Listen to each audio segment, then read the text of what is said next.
El calor aún me persigue, un infierno silencioso grabado en la madera quemada de mi memoria, un calor que busca la sangre, mi sangre. Mi nombre es Andrés, y lo que les voy a contar sucedió hace unos años, en la remota fazenda Santa Inés en Codó, Maranhão, un lugar donde el tiempo parece detenerse y los susurros antiguos cobran vida, un sitio aislado, profundo en el corazón de un Brasil que pocos conocen, un lugar olvidado por Dios y por el progreso. Mi trabajo como analista de inventario me llevó allí, a ese rincón del mundo, donde las noches son eternas y el silencio es abrumador, un silencio que te envuelve, te sofoca, te hace sentir minúsculo frente a la inmensidad oscura. Llegué con la mente enfocada en los números, en los balances, en el orden, pero me encontré con un desorden que va más allá de lo material, un caos que se esconde en las sombras y respira con el viento. Pasaron semanas de rutina monótona, de días calurosos y noches estrelladas, noches tan claras que el cielo parecía un manto de terciopelo salpicado de diamantes, noches donde la soledad se hacía palpable, una compañera constante. Fue una de esas noches, la luna nueva se había tragado la luz de las estrellas, el pasto se extendía como un mar oscuro bajo mi ventana, inmóvil, expectante. La brisa apenas murmuraba entre las hocas de los árboles lejanos, creando una sinfonía de susurros que fácilmente podía confundirse con otras voces, otras presencias.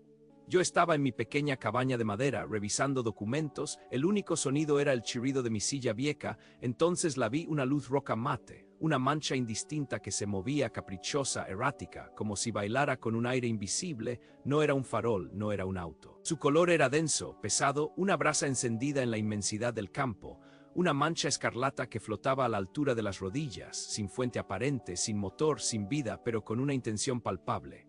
Mi mente, entrenada en la lógica, intentó darle una explicación, un fenómeno natural, un animal con ojos reflectantes. Pero no tenía sentido, no había patrón, solo movimiento puro, movimiento que desafiaba cualquier ley conocida. Con cada movimiento, lento, deliberado, el pasto se doblegaba, formaba círculos perfectos, una obra de arte macabra, invisible pero presente, como si una fuerza invisible estuviera aplastando las briznas con una presión inmensa, dejando una huella de su paso, una firma en la tierra oscura. Sentí un escalofrío que me recorrió la espalda, un frío que no venía de la noche, sino de la certeza de que algo anómalo estaba sucediendo, algo más allá de mi comprensión. No pude apartar la vista, mis ojos estaban pegados a esa luz, hipnotizado por su danza silenciosa y ominosa. El corazón me latía con fuerza, un tambor en mi pecho, y la respiración se me aceleró, se hizo superficial, entrecortada. De repente la luz se detuvo, pulsó un latido rojizo que iluminó brevemente el campo, luego se dividió, dos esferas ahora, dos ojos carmesí que me observaban desde la distancia. Dos puntos de terror que se multiplicaron para rodear mi mente, para envolver mi espíritu. Y se movieron lentas, inexorables, como depredadores acechando a su presa, rodeando la casa, cercando mi refugio, cortando cualquier posible vía de escape, atrapándome en mi propia prisión de madera. El pánico comenzó a subir por mi garganta, un nudo frío y apretado. Intenté gritar, pero mi voz no salió, se quedó atascada, prisionera. Un zumbido. Un sonido eléctrico, crepitante, llenó el aire, un sonido que venía de todas partes y de ninguna. Un ruido blanco con una frecuencia baja que vibraba en mis oídos.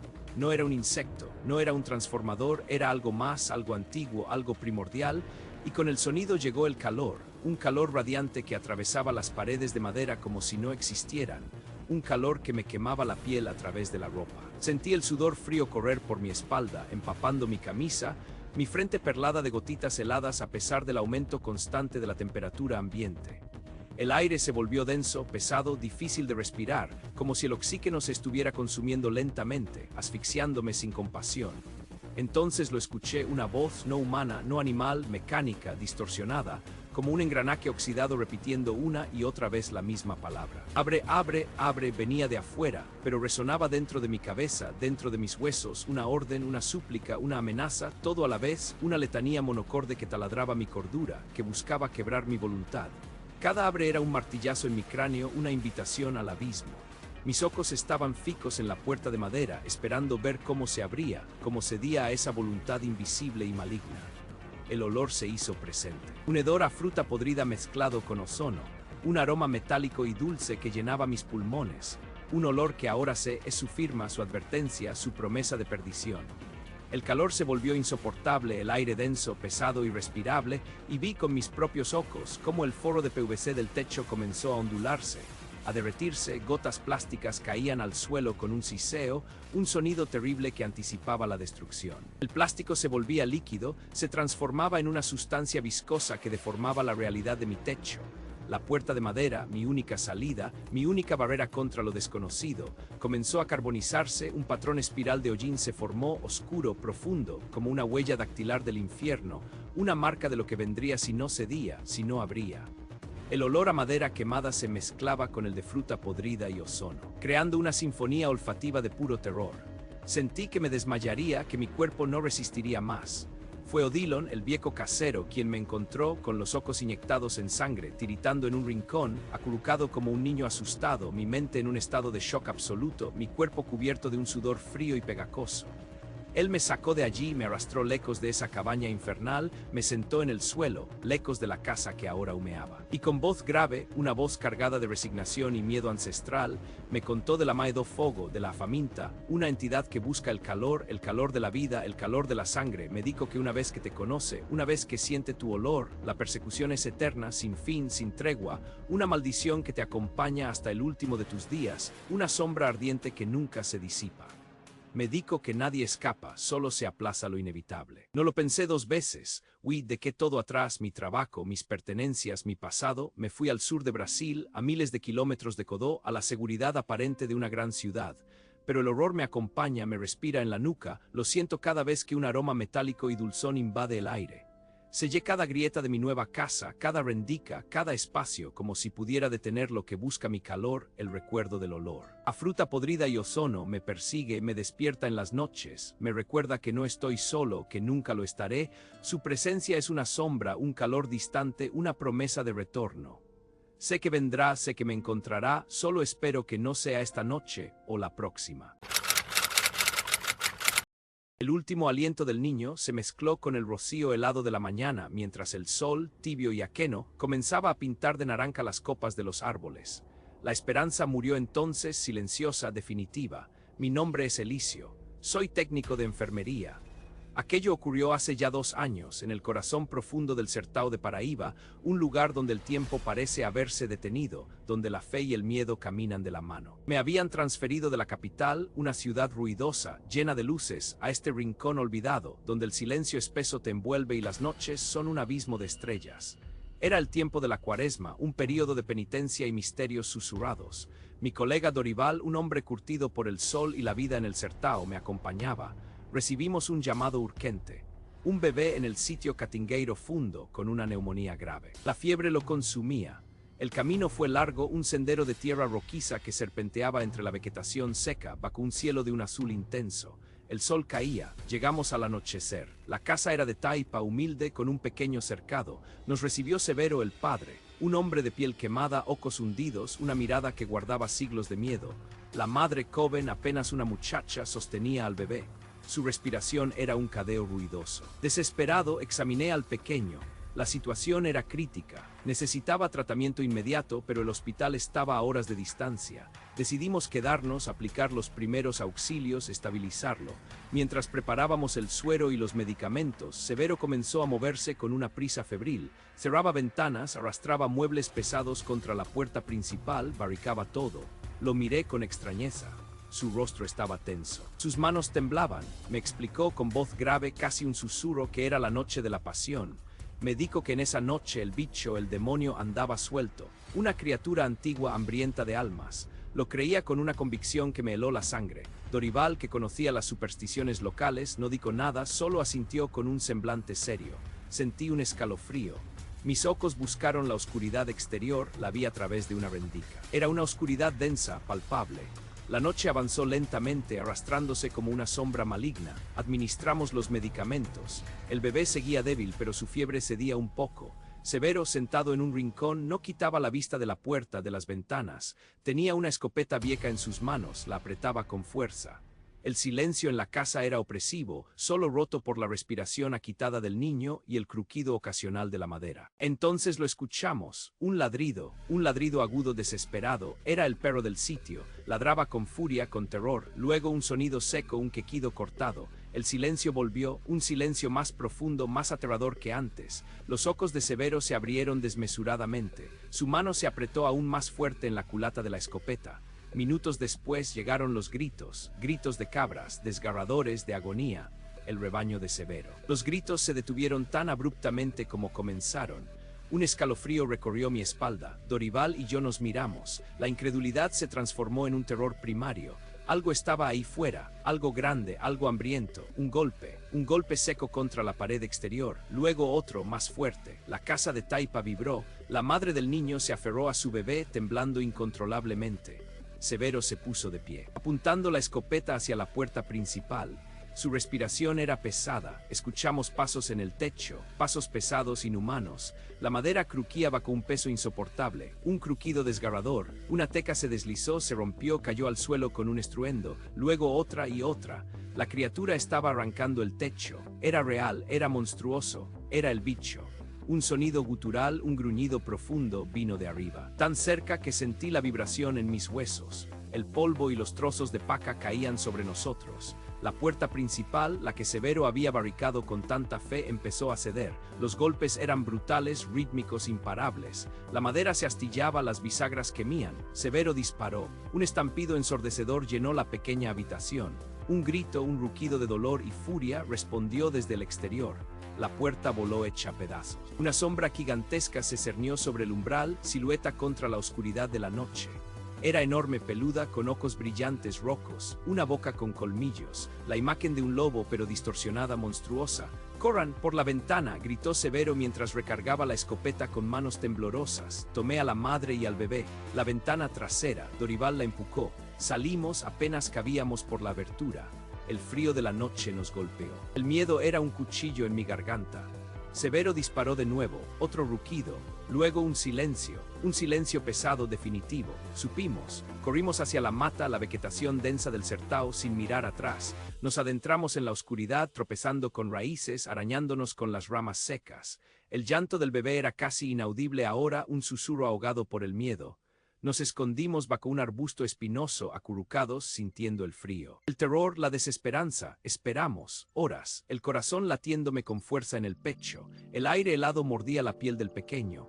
La madre lo abrazaba, intentando darle calor, rezando en silencio. Cuando los primeros rayos del sol se filtraron entre las ocas, revelando la mata en toda su hostil belleza, el bebé ya no respiraba. La neumonía, el frío de la noche, el miedo lo habían vencido. Se fue en mis brazos sin un gemido. Pedí mi traslado. No podía quedarme. Las imágenes, los sonidos, el olor de la sangre, el rostro de Severo, el rugido de la criatura, todo se me había grabado en el alma. Siento todavía el frío de esa noche, el peso del silencio, la sombra de aquello que en la noche de la pasión salió a cazar. La carne humeaba por dentro, cocida, pero la piel intacta, fría al tacto, un misterio que el Sertao no tenía nombre. Una señal de lo que vendría después, una advertencia silenciosa de lo que la sequía traería consigo, mucho más que solo polvo y muerte. Mi nombre es Ambrosio. Aquellos tiempos remotos de mi juventud en el Sertao quedaron grabados en lo más profundo de mi alma, como cicatrices imborrables. Una sequía inclemente se cernía sobre nosotros con una ferocidad inaudita. Era Cuaresma, un tiempo de penitencia y de extrañas apariciones, de sombras que danzaban en la periferia de la visión. El sol calcinaba la tierra sin piedad, día tras día, sus rayos implacables convertían el paisaje en un desierto polvoriento. Los arroyos se secaban hasta convertirse en caminos de polvo agrietado. Las plantas más resistentes se rendían al sopor de la muerte lenta y dolorosa.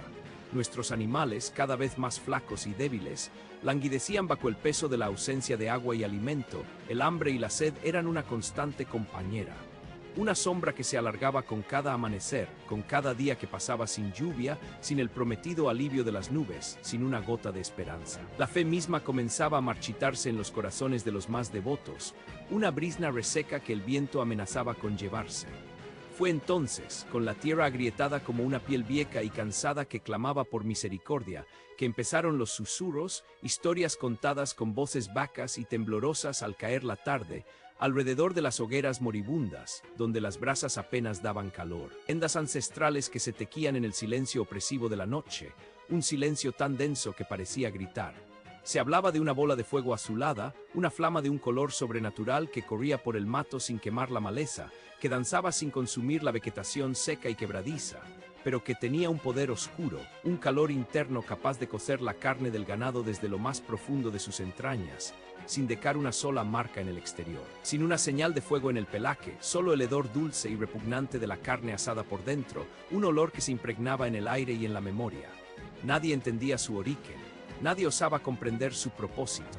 Mi hermano Bento y yo éramos muchachos, imprudentes como la juventud misma, pero el miedo ya nos rondaba, nos hacía la compañía incómoda a cada atardecer, cuando el sol se ocultaba y el velo de la noche traía consigo la incertidumbre. Los relatos se multiplicaban con cada nuevo día, cada uno más espeluznante que el anterior, y la gente empezaba a temer salir de noche. Incluso para las tareas más urgentes, el simple hecho de buscar leña o agua se convertía en una odisea aterradora. La Cuaresma, siempre un tiempo de introspección y temor a lo divino, se había vuelto un lienzo para horrores terrenales, o quizá algo peor, algo que no pertenecía ni a la tierra ni al cielo, algo que venía de las profundidades de la oscuridad.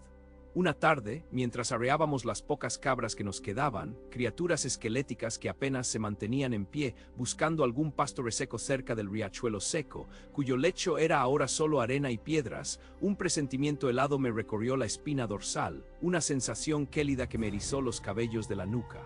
El aire se hizo pesado, denso, como si una mano invisible y gigantesca apretara la atmósfera, robando el oxígeno, dificultando la respiración, haciendo que cada inhalación fuera un esfuerzo.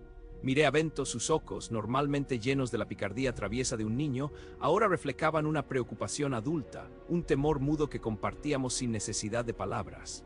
El silencio era absoluto, un silencio sepulcral, ni un grillo se atrevía a chirriar, ni un pájaro a cantar. Solo el latido acelerado y violento de nuestros corazones, un tamborileo frenético en el pecho que resonaba en nuestros oídos. Entonces la vimos. Una luz azul vibrante, antinatural en su intensidad y color, surgió de entre los matorrales secos, no muy lejos de nosotros, una luminosidad que pulsaba con una vida propia, una energía maligna, casi palpable, que emanaba una sensación de frío y terror. Era el fuego corredor, exactamente como lo describían las viecas, las mujeres de cabellos blancos que vivían en las chozas más apartadas, sus voces llenas de advertencia y susurros de lo prohibido. La llama se movía con una rapidez sobrenatural, deslizándose sin tocar el suelo, como si flotara ingrávida, sin dejar rastro de ceniza, ni una sola brizna de hierba chamuscada, solo un rastro de aire gélido a su paso. Se acercó a nosotros, lento al principio, con una deliberación cruel, pero inexorable en su avance, como una marea de pesadilla. Y dentro de esa danza de luz espectral, una silueta, una sombra oscura y deforme, la figura agachada de un hombre envuelta en esa luminiscencia cruel y mortífera. Sus contornos eran borrosos, cambiantes, como si la misma luz lo estuviera consumiendo y recreando en un ciclo eterno de tormento. Un escalofrío me subió desde los pies hasta la nuca. Un miedo primario, ancestral, el conocimiento de estar frente a algo que trascendía nuestra comprensión, que desafiaba toda lógica, toda fe, toda razón. Mi boca se secó instantáneamente, mi lengua se pegó al paladar. Las piernas me flaquearon, amenazando con ceder bajo el peso del pánico. Corrimos. Corrimos como nunca antes habíamos corrido en nuestras cortas vidas, el miedo quemando en nuestros pulmones, el corazón a punto de estallar en nuestro pecho, la garganta ardiendo con cada aspiración forzada. El fuego corredor nos seguía, la luz azulada ahora más intensa, más cercana, susurrando y zumbando, una especie de zumbido vaco y gutural, como 1000 insectos gigantes al acecho, una promesa de dolor sin fin, de un tormento que no podíamos ni siquiera imaginar. Escuchaba los pasos agitados de Bento detrás de mí, su respiración entrecortada, cada cadeo una súplica silenciosa al cielo. El sonido de la llama azul, una presencia sofocante y omnipresente, nos empujaba, nos cercaba, reduciendo el espacio entre nosotros y la oscuridad que representaba. El miedo, ese instinto primario que nos aferraba a la vida, me hizo ver una cerca de alambre de púas, una maraña de metal oxidado, la última barrera antes de la seguridad relativa de la vereda principal, una promesa de escape. Era alta, vieja, los postes de madera casi podridos. Oxidada hasta el tuétano, con puntas afiladas que prometían desgarros y heridas profundas, un obstáculo formidable. Pero era nuestra única esperanza. Me lancé contra ella. Mis ropas viejas se engancharon en el alambre. El metal rasgó mi piel, el dolor agudo y punzante, pero la adrenalina me hacía ignorarlo, me hacía seguir adelante. «Dios, ayúdanos», grité con la voz quebrada, con el último aliento de mi alma. Una plegaria desesperada que resonó en la noche. Bento lo repitió, su grito aún más desesperado y desgarrador que el mío. Dios, Dios, ten piedad. Y en ese instante preciso, como si nuestras súplicas hubieran tocado el mismísimo cielo, o a alguna entidad benévola que nos observaba desde lo alto, el fuego corredor se detuvo abruptamente al otro lado de la cerca, la luz azul parpadeando furiosamente, con una rabia contenida. Como si algo invisible lo repeliera, como si esa barrera, por simple que fuera, se hubiera convertido en un escudo divino. Nos miró. Sentí esa mirada, una presión en el pecho, un odio sin forma, una malevolencia que trascendía la existencia física. Luego, con un movimiento rápido y silencioso, se desvaneció entre los arbustos secos, dejándonos allí, temblando incontrolablemente, sangrando por los rasguños, pero vivos, milagrosamente vivos. Aunque nuestra inocencia se había perdido para siempre en aquella noche.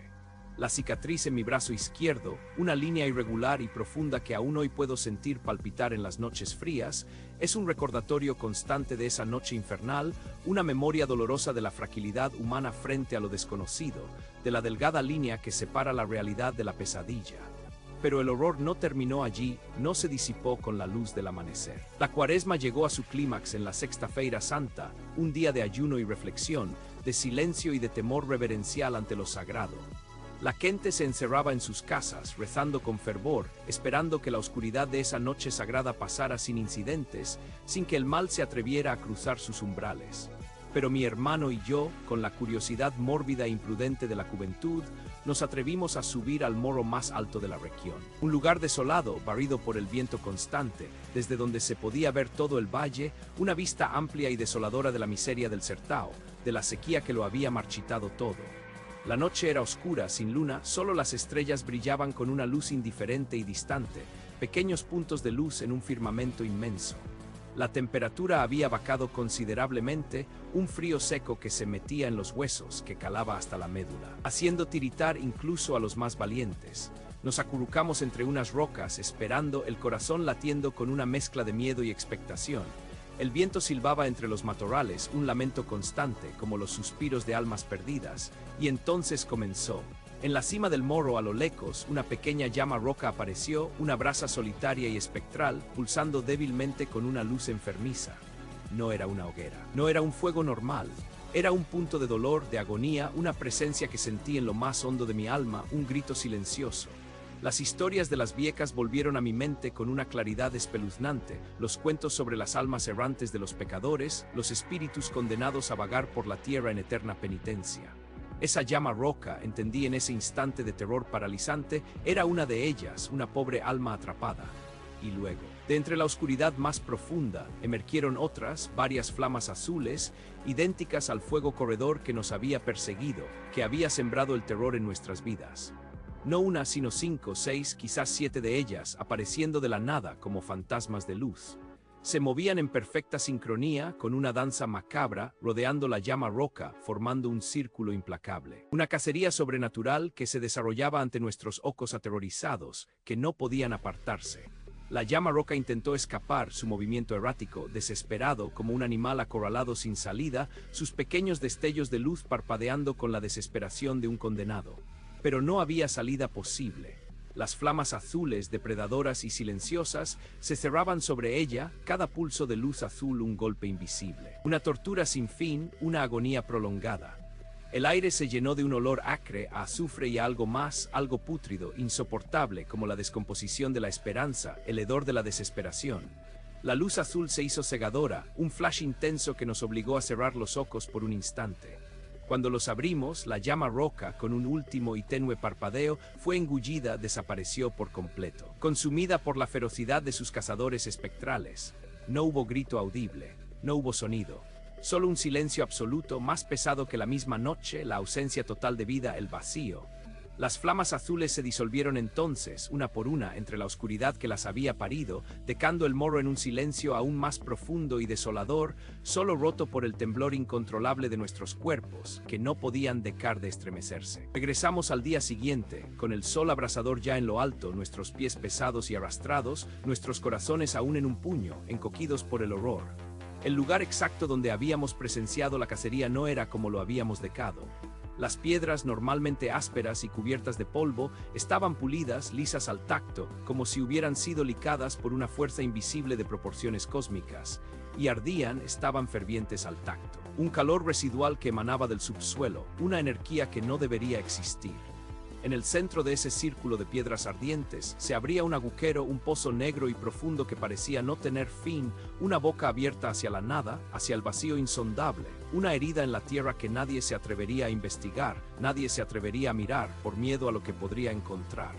Su profundidad era inmensa, insondable, un abismo que tragaba la luz, un recordatorio silencioso y eterno de lo que había ocurrido en esa noche sagrada, un eco del mal que aún persistía, durmiendo en las profundidades de la tierra, esperando su momento, esperando a despertar.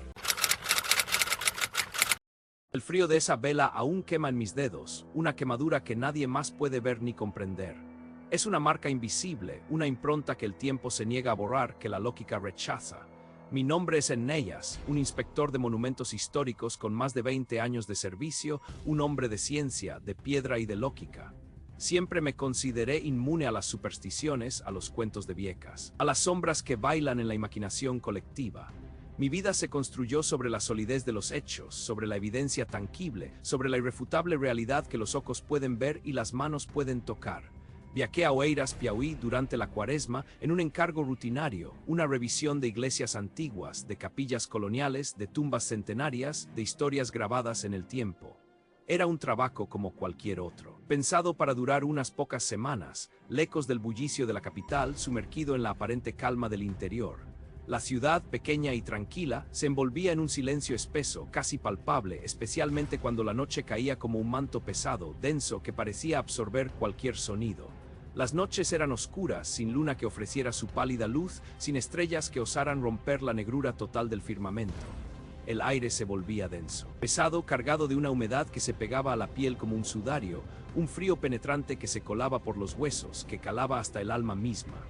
Yo estaba solo, en una casa alquilada cerca del centro histórico, una edificación antigua con paredes gruesas de adobe, tecas coloniales y ventanas de madera pesada que chirriaban con cada ráfaga de viento, una casa que parecía respirar sus propios secretos.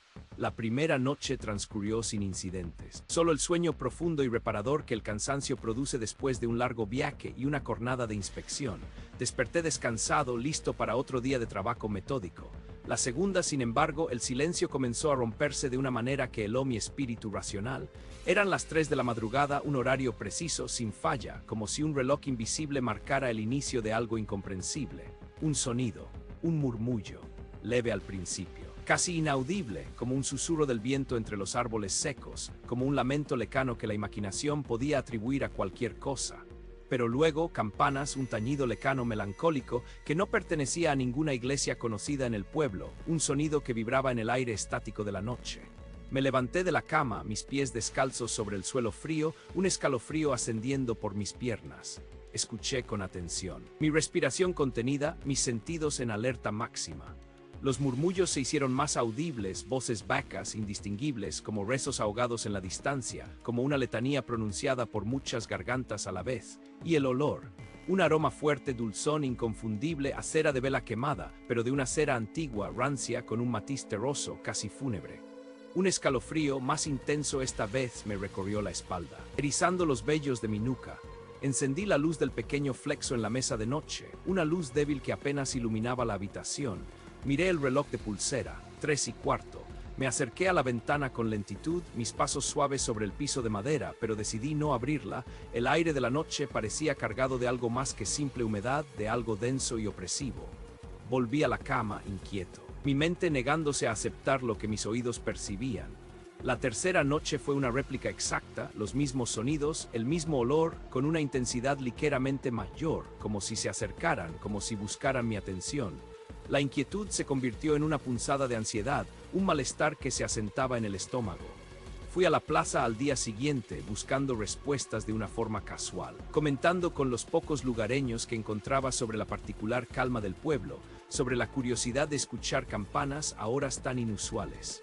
Una anciana, sentada en un banco bajo la sombra de un árbol centenario, con ojos sagaces que parecían ver a través de mí, que leían mi alma con una facilidad perturbadora, me interrumpió mientras yo hablaba del peculiar horario de las campanas. de los extraños murmullos que me perturbaban el sueño. Ella me miró fijamente, su rostro surcado por profundas arrugas que contaban historias de tiempos olvidados. Su voz era áspera, carrasposa, como ocas secas arrastradas por el viento sobre un camino de tierra. La precisao das almas, dijo, su tono una sentencia, no una explicación, un eco de advertencia que resonaba en el silencio de la plaza. Los muertos salen, mi hijo, pidiendo oraciones, buscando paz. No mires. Nunca mires por la ventana cuando escuches sus pasos. No los provoques en ellas, no están aquí para los vivos. Sus palabras, pronunciadas con una convicción que me heló la sangre, se grabaron en mi mente. Desestimé sus palabras. Superstición, folclore local, leyendas que los ancianos contaban a los niños para infundir respeto por lo desconocido, pensé. Yo era un hombre racional, un científico. Mi trabajo se basaba en hechos, en evidencias tangibles, no en leyendas de viejas. No podía permitir que la imaginación popular nublara mi juicio, mi capacidad de análisis. Me convencí de que eran solo ruidos del viento, ecos de algún evento lejano, el efecto de mi propia sugestión. Pero en el fondo una semilla de terror había sido plantada.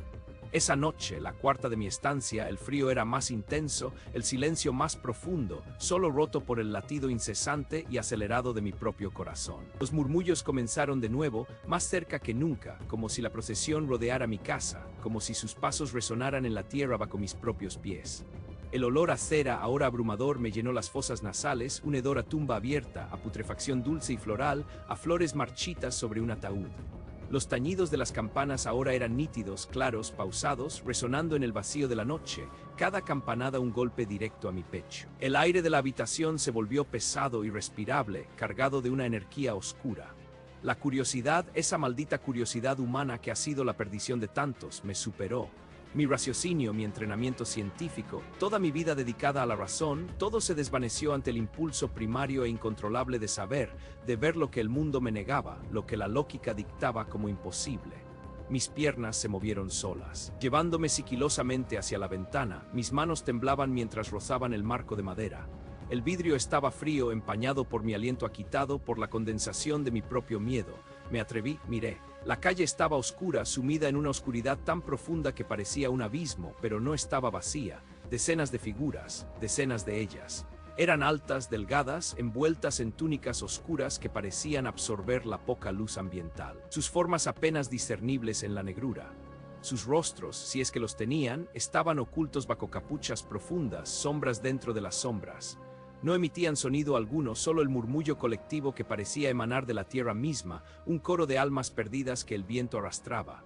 Cada una llevaba una vela de cera pálida, cuya luz era tenue, fantasmal, apenas suficiente para iluminar el camino frente a ellas, para proyectar sombras largas y danzantes. Sus pies no hacían ruido sobre el empedrado, se movían en perfecta sincronía, una lenta y agónica marcha que se extendía calle abajo, hacia la oscuridad más allá de mi vista. Estaba hipnotizado, completamente cautivado por la macabra procesión, incapaz de apartar la vista, mi corazón latiendo furiosamente en mi pecho, resonando en mis oídos. Entonces una de las figuras, una que caminaba justo frente a mi ventana, más cerca que las otras, se detuvo.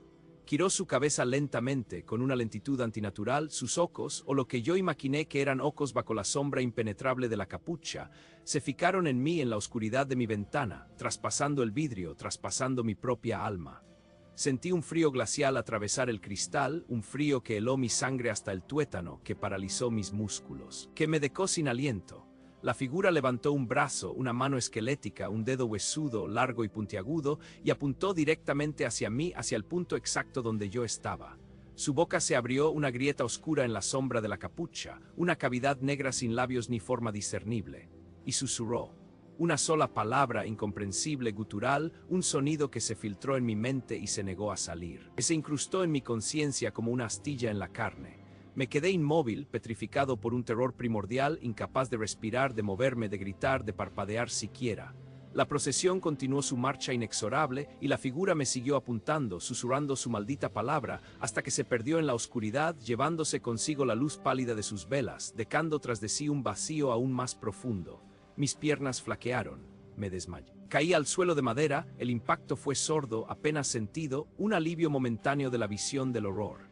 Me desperté con el sol de la mañana filtrándose a duras penas por las rendijas de las persianas, una luz tenue casi irreal. El olor a cera había desaparecido por completo, como si nunca hubiera existido. El silencio era absoluto. Un silencio normal, diurno, pero que ahora se sentía pesado, cargado de memorias no deseadas. Me levanté tembloroso, mi cuerpo adolorido, cada músculo protestando, mi mente un caos de imágenes y sonidos. Me acerqué a la ventana con un terror indescriptible, mis manos temblando, mi vista apenas enfocando. Miré hacia abajo. En el pequeño tramo de calzada justo debajo de mi ventana, el mismo lugar donde la figura había apuntado con su dedo espectral, había algo. Una vela. No era como las demás que había visto en la procesión. Era de cera oscura, casi negra, y estaba fría al tacto, extrañamente fría, como si hubiera estado sumergida en hielo por horas, como si la vida misma se hubiera negado a tocarla. En su base una pequeña cantidad de tierra oscura, húmeda, con un olor peculiar, un olor inconfundible a cementerio, a muerte y putrefacción. Ese día, sin siquiera empacar del todo mis pertenencias, sin dar explicaciones coherentes a mis superiores, sin mirar atrás, renuncié a mi puesto, a mi carrera, a mi vida racional. Volví a casa, la vela en mi bolsillo, envuelta cuidadosamente en un pañuelo de seda, como si fuera una reliquia profana, un talismán de lo prohibido. La guardo en un cofre de madera oscura en el fondo de mi armario, escondida de las miradas curiosas de la luz del día. A veces la saco con manos temblorosas, la toco, siento su frío antinatural. Sigue fría. Sigue tan negra como el día en que la encontré. Nunca se derrite sin importar la temperatura ambiente. Es la única prueba que tengo, la única que me permite aferrarme a la cordura, la única que me recuerda lo inexplicable, lo que vi con mis propios ojos, lo que escuché con mis propios oídos, lo que me persigue desde entonces. El hedor a carne podrida fue la primera señal, un aliento frío y húmedo que me envolvió aquella noche y nunca, jamás me abandonaría, ni en mis sueños más profundos, ni en la vigilia más serena. Era una advertencia, un presagio de lo que estaba por desatarse, una sombra que se arrastraba desde las profundidades de la tierra misma para reclamar lo que creíamos nuestro. Mi nombre es Bené. Vivo en una pequeña aldea en las faldas de la sierra. Un lugar donde el tiempo parece haberse detenido hace más de 100 años, donde las viejas supersticiones aún susurran en el viento frío de la tarde. Esto ocurrió hace apenas unos 5 años, pero las noches aún traen consigo el eco de aquello, el escalofrío de una presencia que aún me busca. Recuerdo la tarde con una claridad espantosa. El sol ya se ponía, tiñendo el cielo de naranjas y púrpuras cuando me acerqué al viejo pozo de piedra. Llevaba décadas seco, una cicatriz inerte en la tierra, un recordatorio de tiempos mejores, de lluvias abundantes. Pero ese día algo era distinto. Un sonido, un goteo anómalo me llamó la atención. Me acerqué con cautela, el corazón martilleando en mi pecho como un tambor de guerra. Lo vi, había una figura inmensa y desforme, agachada junto al brocal. Su silueta era un amasijo de sombras, como si la oscuridad misma hubiera tomado forma y consistencia. No tenía una forma definida, no era humano, no era animal, era algo más, una abominación que desafiaba cualquier lógica, cualquier explicación. Bebía de un pozo que había estado seco por incontables años, un pozo que mi abuelo juraba haber visto sin una sola gota de agua desde su infancia. El ser emitía un murmullo constante, un sonido gutural que no se parecía a ningún lenguaje que yo hubiera escuchado antes. Pero lo más espantoso no fue su apariencia ni su acción imposible, fue el olor. Un hedor nauseabundo a carne en descomposición, a entrañas putrefactas, a muerte añeca, que llenó el aire, que me quemó las fosas nasales, que se adhirió a mi ropa, a mi piel, que penetró hasta lo más profundo de mis huesos. Me escondí detrás de un viejo roble observando, paralizado por un terror gélido que me aprisionaba el alma. El ser levantó su cabeza, si es que tenía una, y aquel murmullo se hizo más claro, más inteligible. Susurró nombres, nombres de vecinos, de amigos, de niños que aún jugaban en las calles de la aldea. María, Pedro, Sofía. Los decía con una lentitud macabra, como un mantra, como si los estuviera marcando, reclamándolos. Uno por uno, yo estaba allí, testigo mudo de una profanación que escapaba a mi comprensión. No pude moverme, no pude gritar, no pude huir. Solo pude observar cómo esa criatura del abismo marcaba a nuestra gente. A mi gente el pánico me atenazó, un miedo primario que me obligó a regresar a casa a trompicones, sin mirar atrás, con el corazón en la garganta y el hedor de la muerte en cada respiración. No dormí esa noche. El sonido de los nombres susurrados y el asqueroso olor impregnando cada rincón de mi mente. Pasaron 3 noches de insomnio. A la cuarta, la luna llena proyectaba sombras alargadas sobre la aldea, sombras que parecían danzar con una vida propia. Un llanto infantil, débil y desolador, se elevó desde la dirección del pozo. Era un sonido puro, el lamento de un bebé abandonado, pero había algo profundamente siniestro en él. Una falsedad que helaba la sangre.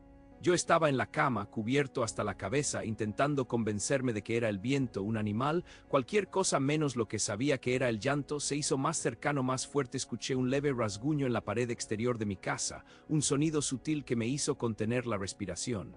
Luego otro, y otro más. La criatura estaba subiendo. Escuché el arrastre lento, pesado, de algo inmenso trepando por la mampostería, acercándose a mi ventana, a mi refugio, a mí. Me hice un ovillo, temblando bajo las sábanas, rogando a todos los santos y demonios conocidos que aquella cosa no me encontrara, que no me viera. Cada crujido de la madera, cada susurro del viento, se convertía en el sonido de su avance. Sentía su presencia, un frío antinatural que traspasaba las paredes, un aliento fétido que parecía colarse por las rendijas de mi ventana. La presión era insoportable. Cerré los ojos con fuerza, aferrándome a la única protección que me quedaba, una manta delgada, inútil contra tal horror. No supe cuánto tiempo pasó. Parecieron horas, siglos, una eternidad de terror inmovilizante. Al amanecer, cuando los primeros rayos del sol se colaron por mi ventana, me atreví a destaparme. El silencio era absoluto, pesado. Cargado de una quietud ominosa, me levanté con piernas temblorosas y me acerqué a la ventana. Allí, en el cristal empañado por el rocío de la madrugada, había una mancha. Una mancha grande, oleosa, de un color oscuro y un brillo enfermizo. El hedor a carne podrida era abrumador, concentrado en ese único punto, como si la criatura hubiera apoyado su inmensa y asquerosa boca justo allí, respirando mi aire, susurrando sus nombres a través del cristal, invitándome a unirme a la lista. La mancha seguía allí cuando mis vecinos, alertados por el pánico que ya se extendía por la aldea, decidieron actuar. Sellaron el pozo, con toneladas de cemento lo cubrieron, lo enterraron, esperando silenciar aquello para siempre. Fue un esfuerzo inútil. El pozo está sellado, sí, pero el llanto de la criatura aún me persigue, todas las noches, sin falta. Y el olor, el maldito olor a carne putrefacta, a muerte vieja. Sigue allí un recordatorio constante de que aquello solo estaba bebiendo, saciando su sed, preparándose para cuando tenga que venir a buscarme, a reclamar mi nombre, mi alma, mi ser.